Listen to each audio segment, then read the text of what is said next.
Perfect. Okay. I'm gonna give like 20 seconds here. We just started the live, so I thought, if people are gonna trickle in, we'll kind of let that happen. So yeah. But in the meantime, for those who are tuning in, this is recorded, so people can go back and review this. Hi, my name is Charlie. I am an employee at the camera company on the west and east side location. I am one of the educators, and I'm also the software expert for the company. And so this week's live, I want to talk about watermarks, and I want to talk about within Lightroom creating your own watermark to protect your images.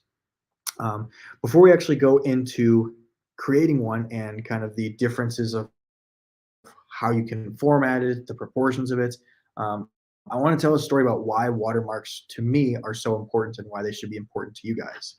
So to start with that, I have a story for you guys.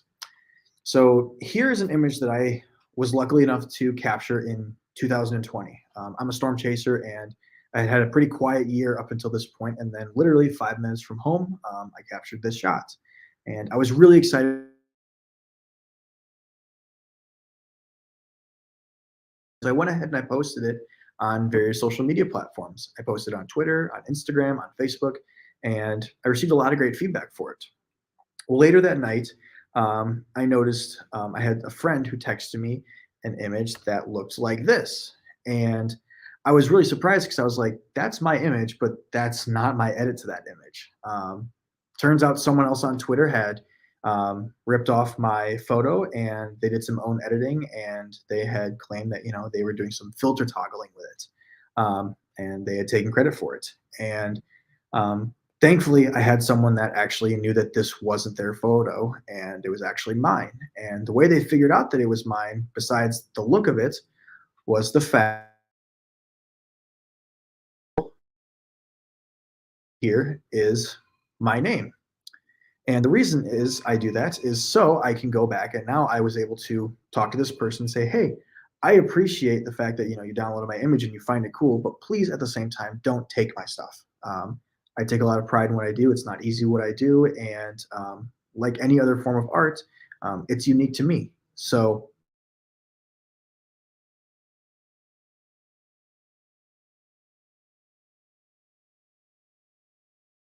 and lo and behold, shortly after, the post was gone. Um, so crisis averted per se. I didn't have to go through any feud of trying to prove it otherwise than showing that in the image itself, there was my watermark. So from there on out, then it was a very important mission to me to make sure that my images are publicity sake of showing my images, and showing people that this is my name, this is my work, or just in the sake of protection in the future. So that's kind of the story about why watermarks mean a lot to me, and why hopefully that kind of gives you an idea of why they should mean a lot to you. So I want to jump ahead now, and for just a couple minutes, I want to and how you can go ahead and create your own. So here's an image I took this year in Utah, out at Dead Horse Point, and I want to go ahead and I want to export this with a watermark. So like anything in Lightroom, if I want to go ahead and export, if I'm in the Develop tab, I can right click and head down to Export, and then I can press Export. Now when I do this, I have all of the export locations and the export settings pulled up. So I'm going to quickly get this chosen out for this year in Utah. And I'm going to rename this one real quick over to Cliffhanger. Don't want file name. Cool. So now when it comes to watermark, there's an option that Lightroom has when you scroll down under the export tab called watermarking. Now I have actually a fair amount of presets called, certain things. I have one for, if I'm doing art shows for, Charlie Kruzak photos. I have my signature. The one that I've been kind of heavily relying on the last couple of years is my 1% opacity watermark. Basically, it's exactly what this image looks like. I'll pull that back up real quick. It's exactly like what this image has. This is my 1% opacity. If I zoom in very faintly in the middle of my image, is my name. And the reason I do this is because I don't want to take away from the look of the image. I don't want to draw the viewer's eye away from what the image is and have them look at something else. So the easiest approach I've found to this is just creating this 1% opacity. Now, how did I go about creating this? Under the tabs where I can look at for edit watermarks. If I go through here, now it opens up a watermark editor within Lightroom. And I have a bunch of different options here. I can choose my font, I can choose my style, whether that's italics or bold. I can choose the alignment for it, I can choose the color. I can change the style from like a text of something I type to a different graphic if I have like a logo that I really like if my business has a logo, throw that on as a graphic watermark. And then I can choose, if I want to add a drop shadow, I want to go ahead and choose the opacity. So to kind of show where this appears, I'm going to take my opacity slider, and just for the sake of it, this is where that appears. Now, if I left it at 100% opacity like this, the focus on the image instantly gets taken away from the tree and the actual shots, and it instantly then that's my name in the middle. So what I do instead is I prefer to leave my opacity at a very small number. Even if I want to go beyond a 1%, I can go up to, a 10%, and there's my name. I can go down to a 5%. And essentially what what the opacity is just how visible the text is going to appear. So in this instance, I'm like 1 or 2, and very faintly I can see it in there. Now, with certain images, it's a little bit trickier, so it doesn't hurt to come in here, and if I really wanted to, I can bring this up. So let's say for the sake of this, though, we're going to create a fresh watermark.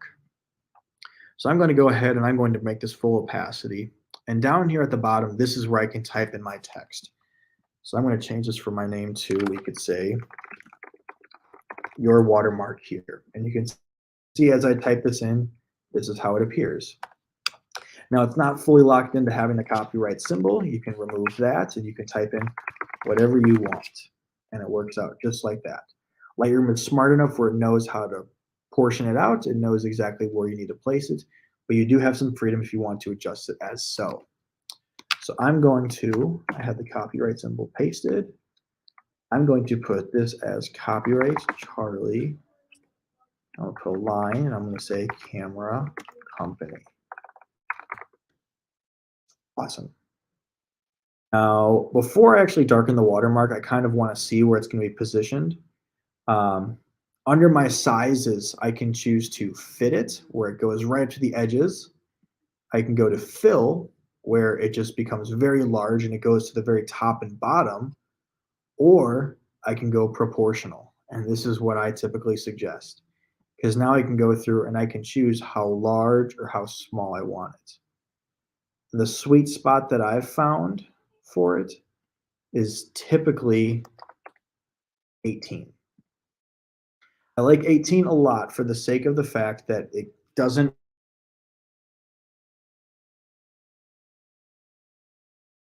here that it's evident it's not too small. So there's some breathing room here that you can actually have. Now, if I really wanted to, I can then choose my anchor. Typically by default, I leave mine here at the middle of the image because I want it to take up mainly the subject. I want the subject to be protected. If I wanted to put it at the bottom though, I could put it here at the bottom and I could bring my proportion down a little bit. And you can see kind of how it sits where it's at the bottom. This is how a lot of watermarks look. You can see, if you think to images you've seen on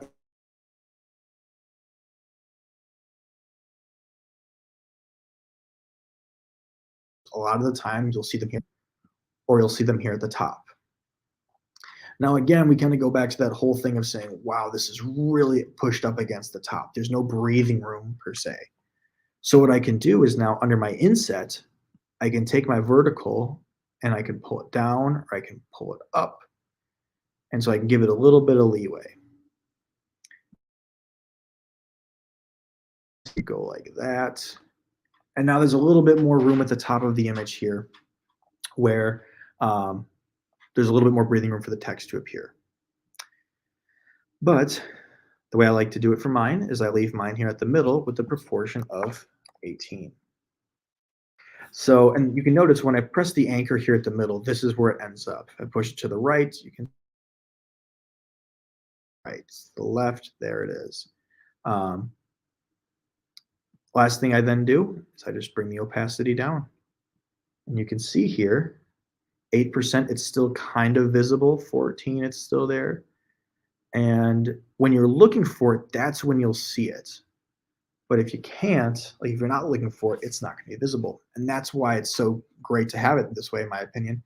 You're not going to take away from the image, yet at the same time, your name is going to appear in your photo. Therefore, it is protected and safe. Now, going back though, last thing, again, you can change your font. If you wanted to, brush script it, or, there are people out there that, use Comic Sans for it. You can do those. Personal favorite font is Bakersfield. It's always been that way.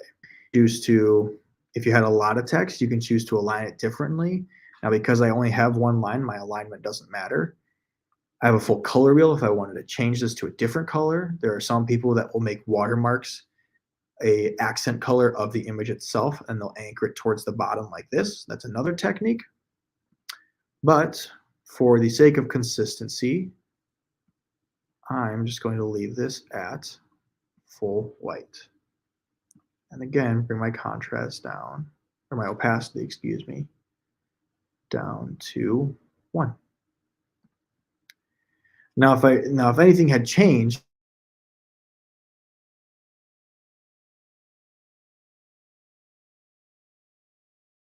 the words, pass on saving this, but I still have my 1% opacity checked. Now, let's say we want to do a different approach and we want to go ahead and we want to make a graphic one. We want to go ahead and we want to apply some form of like a PNG or a logo. Just for the sake of it, I'm going to just open Photoshop real quick here, and I'm going to just create I'm just going to draw a smiley face, and we'll make that our graphic. So I could go 1, 2, 3. Whoops, got one step. 1, 2, 3. So let's say I want to make that my graphic watermark per se. Let me make sure this is saved on my computer as a PNG. And you'll want, most of the time, you will want your graphics to be a PNG of some sort. And the reason that is because PNG is a file that rectangle background here aside from the smiley face itself. So now if I jump back into Lightroom and I have that saved, I can go ahead and choose edit watermarks, and now I can go from watermark style and I can change from text. I can jump over to graphic, and now it's going to open up a window here.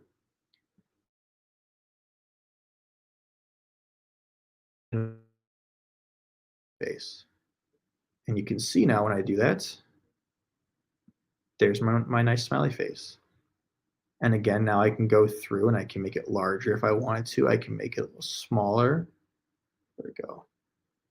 I can choose to fit it. I can choose to fill. I can make my anchor point for it. So put it wherever I want. And it's a graphic this time. Now I'll show you what happens though if you were to do an image that's a JPEG, for example. Let me save this, smile JPEG. Let's say I save this one as a JPEG and I go ahead and I choose to upload a JPEG version of it. Now you can see what happens is it has that white background. So there are times that way.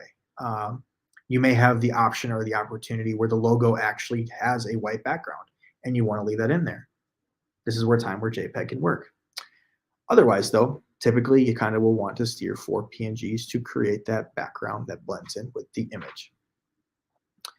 So I'm going to go through, though, and I'm going to cancel out of here, and I'm going to keep my 1% opacity selected, and I'm going to press export. It's going to export that file. Now, one of the biggest perks, though, to Lightroom is, there their amazing ability at batch processing and editing. Let's say, for example, I wanted to submit this one, as well as I have this picture of my buddy Isaac. Um, we have, let's see, there's another in here. We have this shot from sunset. And now I have, 3 images selected. What I can do is I can do the exact same thing, export. And now what it's going to do is it's going to batch export these 3 images all with the same watermark. We'll overwrite these, I already have them. So now what it's doing is now it's saying, okay, sending out, 3 of these images, and the watermark is selected for the export settings. So I'm going to make sure the watermark is applied to this one, and this one. And so it saves it that way. So in the nutshell, it's not super tricky. It just kind of takes some time of kind of creating a watermark that kind of fits for you. A very common technique that you'll see with a lot of people is, they'll have their name or their signature here at the bottom of the image. That can work. There's nothing against that. However, let's say, just for the sake of it, let me create what I would say is, let's say I put my watermark right down here. I'll make it look like it's present. Let's just imagine, for the sake of it, that this is my watermark. And they want this, but they see your name is there and they don't want it there. It's pretty simple for them to go through and just crop that out. So that's where it comes into play of how can I go about avoiding, having something that is uncroppable. And that's why if you have it in the middle of your image, they really can't go ahead and they really can't crop it out unless they go up top or they go below the image. And that instantly then takes away from what the image is as a whole. So that kind of sums it up, I would say. With watermarks, like I said, it takes some time. Figure out kind of what technique works best for you, whether that is text or whether that is, a graphic of sorts.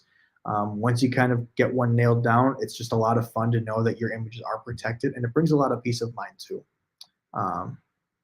So from here on out, I really suggest that you guys, look into creating one within Lightroom, whether that is, the text or the graphic design, and from here on out, having your images protected.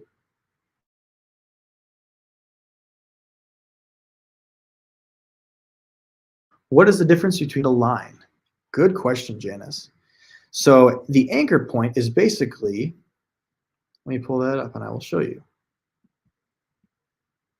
So what happens is with the anchor and a line is if you had a lot of text. So let me bring up my opacity a bunch here. And let's say, I had Charlie Krushek likes eggs and bacon, for example. You can see the alignment of the text here is still to the left as if it was a document. Now, if I went through and I adjusted the alignment to the middle, it's going to do it just like as if it's a document, on Google Docs or, Microsoft Word or PowerPoint. The anchor point is where it's going to take whatever text box is visible, and that's where it's going to adjust it. So let me bring this back so you can at least see the whole thing. And for those who are wondering, so everyone's dying to know, yes, I do actually like bacon and eggs. I can go ahead and I can actually move the with that text.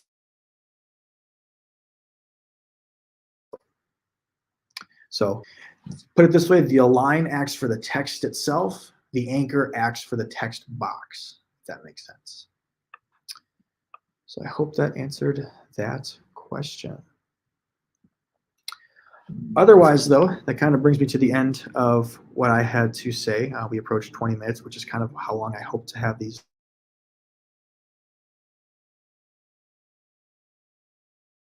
For another educational tip. If you found this beneficial for Lightroom and you have more content that you're looking to learn about Lightroom, as a software expert, once a month, I run a Adobe Lightroom Basics course that is Zoom-based. You can sign up on our website, cameracompany.com, under the Education tab. And for the entire duration, we talk Lightroom from the process of importing an image, organizing. We talk about the whole process of editing, exporting, and getting everything ready to go for printing or sharing. So yeah, For those who tuned in, thanks you guys. Hope you learned something, and I look forward to seeing you guys next week. Take care.